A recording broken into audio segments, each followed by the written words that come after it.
Hi there, my name is Eleanor and this is JSN 24 Live Sports News. Coming up in our stories for today, Ignatius Hagan scores winner as Ghana under 15 Rich CAF Schools Championship semi-finals. Mohamed Kudus targeted as Nassr plots huge €100 million summer move. Arsenal begin talks with Ghana midfielder Thomas Partey over contract extension. Juneteenth boxing tournament set to blend sport, culture and social justice in Accra. FIBA 2025 Women's Basketball, the Tigers get Rwanda, Mozambique in Group D. Toby Amusan favor flee among top track stars listed for Racers Grand Prix in Jamaica. UFC middleweight champion Ducres Duplessis rubbishes rumors of injury. Zimbabwe seal test victory in Bangladesh to go ahead in two-match series. Now onto our stories in detail. Ghana under 15 boys secured a place in the semi-finals of the CAF African Schools Championship with a half-fought 1-0 win over South Africa on Thursday at the University of Ghana Stadium. The decisive moments came from Ignatius Hagan, who found the back of the net in a tightly contested encounter. The match, played over two halves of 20 minutes each, saw Ghana dominate possession while maintaining a defensive discipline to hold off a determined South African side. The victory marks Ghana's second consecutive win in the tournament, following their impressive 2-0 triumph over Uganda in their opening game on Wednesday. The result ensures Ghana's qualification to the semi-finals with one group game to spare. The Black Starlets will complete their group campaign with a tie against Algeria as they aim to finish top of the group. The competitions brings together under 15 teams from across the continent in a celebration of youth football and talent development. Now on Ghanaian players abroad, West Ham's Mohamed Kudus has become a top target for Saudi giants Nassr, who are reportedly preparing a massive €100 million bid for the Ghanaian star this summer. Give Me Sport journalist Ben Jacobs reports that Nassr already made an attempt to sign Kudus in January and are ready to return with a new offer. The Saudi side believes West Ham could accept a fee lower than the €120 million release clause that applies only to Saudi clubs between July 1st and 10th. That clause is separate from the €85 million once set for the Premier League sides. Kudus, 24, has impressed in the Premier League this season, featuring in 27 matches with 3 goals and 2 assists. His skills, versatility and work rate have quickly made him one of West Ham's standout performers. Nassr are also monitoring Ghanaian striker Antoine Semenyo, but Kudus remains their priority. While it's still unclear if Kudus would accept a move to the Middle East, Nassr are optimistic about securing his signature. Premier League side Arsenal has opened talks with Thomas Partey over a contract extension. The Ghana international's contract at the club expires this summer, and that would enable him to leave as a free agent. It long appeared that Partey was set to exit, but a return to prominence on Mikel Arteta's side has left the manager and club keen on to extending his stay. The 31-year-old midfielder is happy at Arsenal, and his family are enjoying living in London. Despite the links to Barcelona and Juventus this summer, Partey would be open to an improved 2-year agreement or a 1-year deal plus an option to extend for a further 12 months.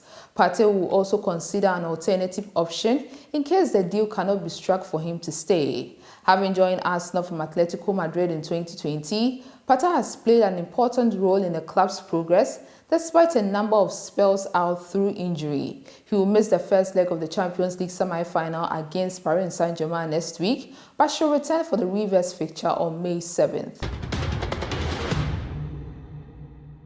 Now in other news, the Bukom Boxing Arena in Accra will host a sporting and cultural spectacle on Saturday, June 21st, 2025, as Ghana welcomes the first ever Juneteenth boxing tournament, an event designed to honor freedom, promote equality and energize the fight against social injustice. Organized by Bishop Boxing Promotions and sanctioned by the Ghana Boxing Authority, the tournament will see elite boxers from Ghana and the United States square off in a night of high-octane competition.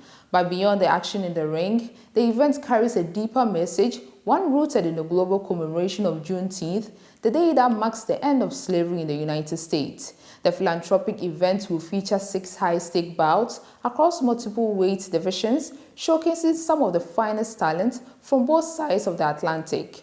However, the day's program extends beyond the squared circle. A 2-kilometer community run will set the tone for the day of festivities, followed by cultural performances, live music, a special reception, and an after-party. The tournament's proceeds will support the refurbishment of the Wisdom Boxing Gym, a well-known hub for young boxing talents in Accra. The goal is to transform it into a state-of-the-art facility to help nurture the next generations of Ghanaian boxing champions. In Nigeria, in the 2025 FIBA Women's AfroBasket, Nigeria's senior women's basketball team, the Tigress, has been selected to play in Group D with Mozambique and Rwanda. They are getting ready to defend their continental title for the 5th time in a row. The tournament is set for later this year, and the draw has put the defending champions in a group that many view as challenging, with both Rwanda and Mozambique demonstrating notable progress in recent years. After winning it in 2017, 2019 and 2021, the Tigers, who have dominated African women basketball for the past 10 years, will target an unprecedented 5th straight championship. Expectations are still high among basketball fans and pundits due to Nigeria's stellar record and seasoned team. But against a hungry field of rivals looking to unseat the African queens of the court, they will have to perform at their highest level. Rina Wakama, the 32-year-old coach of the Tigress, became the first female coach to win an AfroBasket championship after just 1 year in charge. She won the AfroBasket for Nigeria for the 6th time overall and for the 4th time in a row. Additionally, she became the first coach to guide Nigeria to victory against an Olympic team ranked in the top 3. Still in Nigeria and on athletics, Nigeria's track queens Toby Amusan and Favour of Lee are among the early star-studded stars expected to compete at the race's Grand Prix in Kingston, Jamaica on June 7th. The meet, which is the brainchild of legendary Jamaican coach Glenn Mills, would be held at the National Stadium in Kingston, as announced by the former coach of Jamaica's track and field icon Usain Bolt. Amusan and Ofli, who have been named in the Team Nigeria contingents for the World Relays next month, will be gunning to drop impressive performances against some of the world's best in their events at the prestigious meet. In South Africa, UFC middleweight Caio Barajo started up the rumor mill this week, claiming that he has inside knowledge from Du Plessis' camp. The Brazilian claimed that the UFC champion had broken his leg and was set to pull out of a yet unannounced title defense. Meanwhile, Du Plessis has been sitting back, enjoying the fun and the games. On Thursday, he took to Instagram to respond to the unfounded rumors. It's likely that Du Plessis' third title defense will headline UFC 317 during International Fight Week in Las Vegas on 28th of June. Du Plessis last defended his belt against Shane Strickland at the UFC 312 in February, his second successful defense of the title he won in January 2024. In cricket, Zimbabwe survived a middle-order collapse to complete a 3-wicket victory over Bangladesh in the first test in Cyprus to go 1-0 ahead of the 2-match series. It was only Zimbabwe's 5th overseas test victory in their history and came after they completed their highest successful chase in the 4th innings.